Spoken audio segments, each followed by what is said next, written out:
Hi everyone, this is a review on the Cuisinart Convection Breadmaker, and today we're gonna test it doing some homemade bread. So thank you for watching this video, and I hope it comes out right because I've never done bread in my life, and I think that for people like me that have never done bread in their lives and they're not as gifted, this is a good option. So we'll see about that and we'll see how it goes. So let's get on to it. Some of the great features that this Cuisinart Convection Breadmaker has is that it has 3 different types of loaf sizes. It could be a 1 pound, 1.5 pound, or 2 pound bread maker, and you can set that up. It also tells you in this side in which stage of cycle it is, either preheat, in the kneading, the rise of the dough, and the baking, or in the warm, which is at the end to keep the bread as fresh as possible.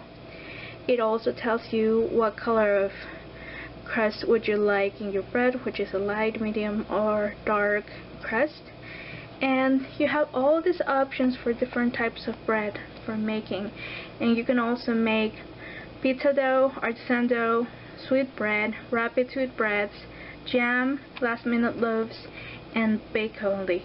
It has a lot of beautiful features, and for bread it's like white, rapid white, whole wheat, French Italian, rapid French Italian, and quick bread cake. So it has different options to make fantastic types of breads, and you know, with creativity and the options that the bread maker has, the sky's the limit. It also has a delay start timer, so you can set the timer at what time do you want this to start. So if you're at work, you come home, there's a fresh loaf waiting for you. So I mean, I don't know how that will work. Honestly, I don't know if this has to be supervised all the time, but that's an option it has there. And the plus and minus hours for the delay start. It has a mix-in button, which means that you can add ingredients in one of the cycles. So if you want to put more ingredients, like let's say nuts or raisins, you can just push this button on and it'll tell you when it's time to put the extra ingredients. So right here below the mixing button, we have the loaf button, which is to select which kind of the size of the loaf you want, either 1 pound, 1.5, or 2. We have the crust one, which is to set the type of crust you want, which was light, medium, and dark, and the menu button. And this one is to select from this menu over here which bread are we making. So it has a start button here, so every time, if you don't want to use a delay option, to just click start and it'll start with the normal cycles process. And even like after each cycle pauses and you just want to continue because it'll just pause all the way to 15 minutes, you can just press start and it'll keep on going. And then this is the stop button. So if you want to pause the cycle for adding your ingredients or so, you just click once and you'll pause it. And if you just fully want to stop it, just click on the button and keep it like that for like 3 seconds, and then it'll stop, and it'll actually tell you that it's stopped. If you're setting in the menu options for breads that don't match, or let's say crust for, I don't know, the pizza dough, well, pizza dough doesn't have a crust when you're doing the dough only, so it will tell you that there's an error in the indication you gave to the machine. So I thought that was kind of cool because it allows you to avoid mistakes. Anyway, so this is a very cool bread maker. It looks very pretty. It has a stainless steel finish, so it has handles in the side so you can move it around, and the finish is quite nice. And yeah, so this has a little door which you open just like that, and inside, well, it has a window so you can see how the bread is going. You can take a peek, and inside, that's how it looks. That's without the bread pan, which I'm gonna show you in a little bit. Okay, so this is the bread pan that comes inside, and as you can see, it comes with a little paddle which is going to be turning around to mix your dough depending on the type of bread you want to make. And this one is removable, so at some point when the machine tells you, you're able to remove this one from the dough so you can have your bread without the hole. Otherwise it would be a bread with a piece of hole, with a little hole in the bottom. And yep, that's how you do it. So it's very easy to remove and it's very easy to put back in. You just, well, have to follow the way the hole is made. And then this one has a little handle, as you can see, so you can hold it. It's very important that when you're doing the bread, use mittens so you don't burn yourself, because we're talking, this is going to be like an oven. So it's going to be hot and you might burn yourself, so to avoid that, using your mittens or your precautions. And it is good also to consider doing this while your kids are not with you, to avoid them getting hurt. Because it's like when you're baking, you don't let your kids be playing around the oven, right? So anyway, so this goes inside here. You can see it's not that hard to place. It gets a hold on the sides, and that way it's secure and safe. A very important recommendation: don't plug the bread maker until you have everything in place, your ingredients, your pan, and everything. And once you're ready to start, then plug it in to avoid any electrical shock or burning or anything like that. So just to be careful, you can never be that safe. And then now let's get to the most important part of them all. And now let's get to doing some bread. Woo.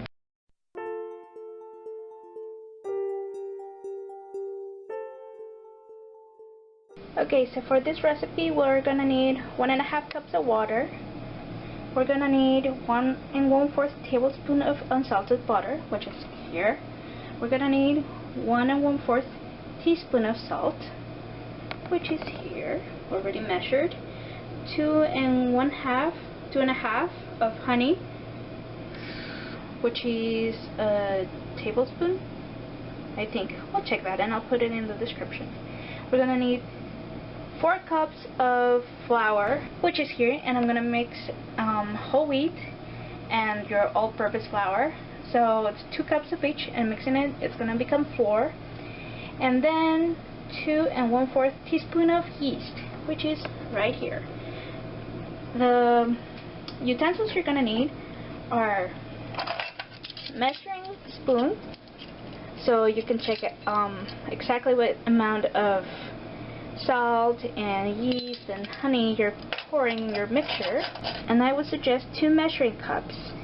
This is so you can manage liquids in one and your dry products in another, so you won't mix them until you actually pour them in the pan. So this is something very important. The way you pour your ingredients in the pan is one of the most crucial things that you have to do during this process. First, you have to put your liquid ingredients, and they should all be in room temperature. So if you're putting milk or eggs, they should all be at room temperature. And then your second group of ingredients should be the dry ingredients, and the third should be the yeast, always at the end. And it's always better to do it as fresh as possible, and to put it where the dry ingredients are. So let's say you have your liquid first, then your dry, and in the dry ingredients, just make a little crater with your finger and put the yeast there, just so it mixes when it gets the mix. So we're going to do that now. It is very important as well that you put your ingredients in the right order, which is the order that the recipes give you. So as I said, first the liquid ingredients, then the dry ingredients, and lastly the yeast. So here we go. And I would suggest to mix it well before you use it in your pan, so that it is well incorporated and it becomes like just one type of flour. So when you're pouring it in, you don't have that issues with having one part being less mixed than another. So that's just a suggestion. So okay, let's keep on going. Very well. So we start with the liquid ingredients, which would be the water.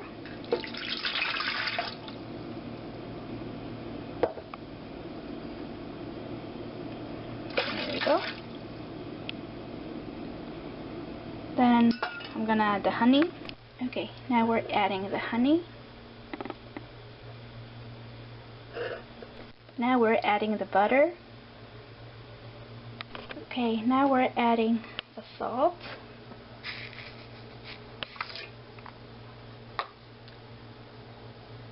The flour.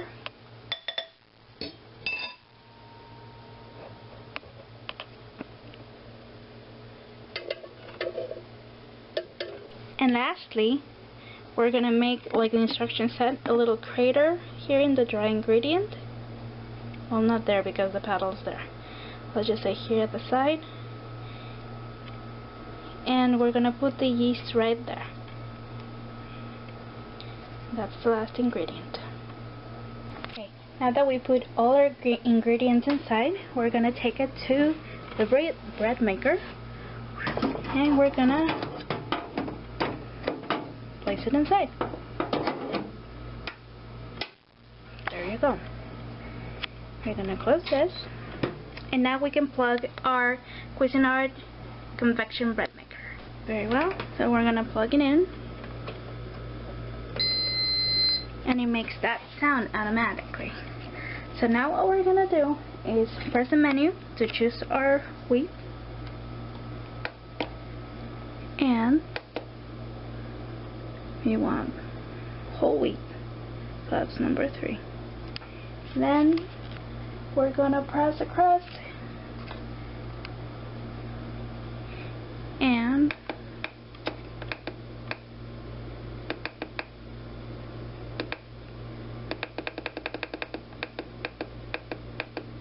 it tells you 2 different 423, 430 and 435, which are, if you want it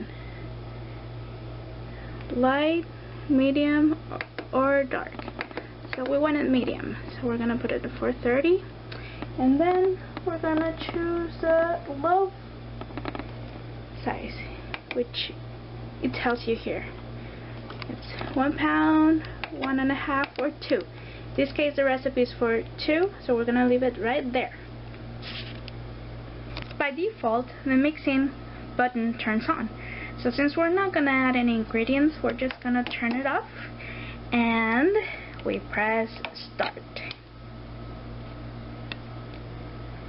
Once we press start, you can see here that it's telling you that it started in the preheat cycle. So once it does something, we'll let you know. As a precaution, always have your baking mittens by hand or some cloths that you can use for handling this device, because it's gonna get quite hot. So as you can see here, it's out of the way of anyone, and the cord is not touching the device because it can get really hot and then melt. The cord is not in the way of anyone, and we can easily manage to go through the kitchen without touching it because it's gonna get hot, people. So you have to be careful and always have by hand, just in any case, some protection. Okay, don't let your kids play in the kitchen while this is happening, and the process apparently should take around 3 hours. So we'll see what happens during that time, and in the meantime, every now and then we can come see. There's the dough. Right now it's preheating. Once it starts mixing, we'll show you what's going on. Okay, so I guess it starts kneading for about probably 2 to 5 minutes, and then it just starts doing this, mixing in faster. So that's what it's doing, and it's still in the kneading arrow. So yep, mixing there. So I'll show you guys once this is done to see what's coming up next. Okay, so it's been another 5 to 10 minutes, and as you can see, everything incorporated in just one big ball, and the window is getting a little foggy, so I suppose there's some heat in there. So in that case, just be careful. And yeah, you can see those lines, either that's humidity or something else, because that was clean and clear. So yep, so I'll get back to you when something else is going on here. Okay, so since it's been kneading, it's been about half an hour, and now it's stopped and it's on the rise cycle. So that means that basically it's going to be sitting there for a while, not doing anything. And as you can see, there's some droplets there, I guess, from the food, so it must be hot. It's not very hot to the touch, but it probably is inside, so just be careful with that. You don't need to open it right now or anything. And to remove the pedal, I'm sure it'll let me know before it starts baking. And we'll see how long it takes for this to sit like this. And then we'll see what happens so far. That's the dough there. That's sitting there for it to get bigger, and then I'll get back to you guys. Hi guys, so it's been about 40 minutes since it's in the rise cycle, and so far as you can see, the dough has risen. So that's how it looks like, and I don't know how long it's gonna take still for the bake process, so I can take the piece inside, so it won't leave a hole. So we'll see you in a bit until that happens. It's supposed to beep like 3 times with little 6 beeps in a row, so we'll see when that happens. Well, it's been like an hour and a half since it was rising, yes. And then it started kneading a little bit, and then it went back to rice, went back to rice, and that's how it looks like. So I don't know if soon it's gonna start beeping for removing the little paddle. So if you hear that sound, it does it 3 times, and then you pause it. Okay, so I did the beeping sound that you heard. It was a set of 6 beeps and 3 times, and then it basically tells you that you can take the paddle out, and then you can just, you know, move the dough a little, push it a little to the bottom, just so it covers the whole thing. And that way, once you're done, you close it properly, and you click start again, because by this time we clicked on pause after the beeping, so it wouldn't start baking with my hand in there. And when you close this, you click start. Okay, so I pushed it all the way down, and well, bear with me, this is the first time I do this. Okay, so now what we do is click the start button, and oh, I guess it wasn't properly closed, and we'll see what happens. Okay, so I didn't do any sound, and so I guess around the hour left. Right now it's 53 minutes left for this to be done, but around the hour probably it started baking, as you can see the arrow there. And apparently there's several rising cycles, and after the beeping there's one more rising cycle, and then it starts to bake.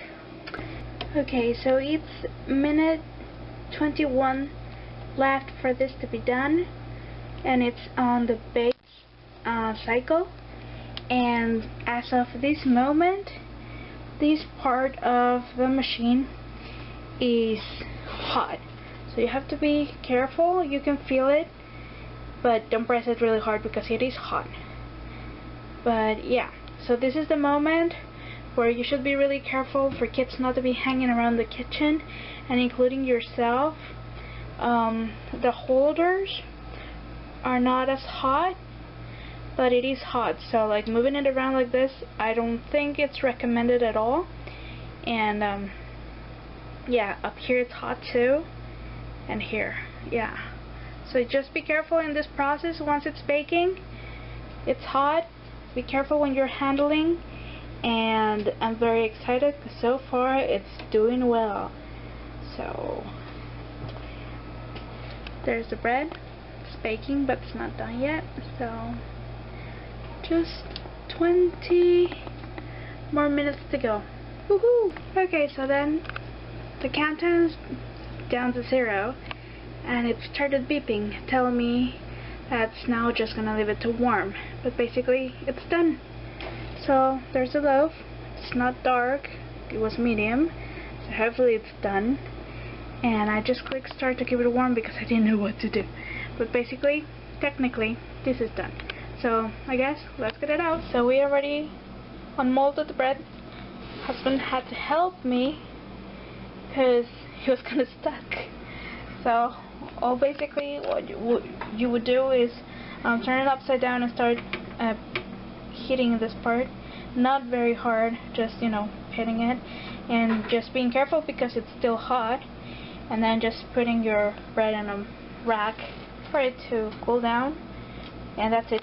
I mean, the shape is not perfect because we I kind of disturbed it a little in the attempt of having to do some things and having to leave the house for a couple of minutes, and I was just afraid that it was going to start beeping for the paddle and I wasn't going to be here and so forth. Anyways, still a color. This is a color I do like for the bread. It's a little bit softer up here. It's a little crack where I tried to pull it out, but I mean, it smells good, so hopefully we'll see what happens. And this, I think it's a bubble. I did hear it cracking, so maybe next time before it races or at the last one when it beeps to get the paddle out, I'll just probably heat the container a little bit lower so the bubbles come out. If that works, hopefully, I don't know, and then we'll see. But at least this is the first time I make bread and it works, so approved. Okay, so now we're just rubbing a bit of butter on top, and this is great butter because it's grass-fed cow butter. And now that's it, I guess. Then we wait for it to cool off and try some of this new bread.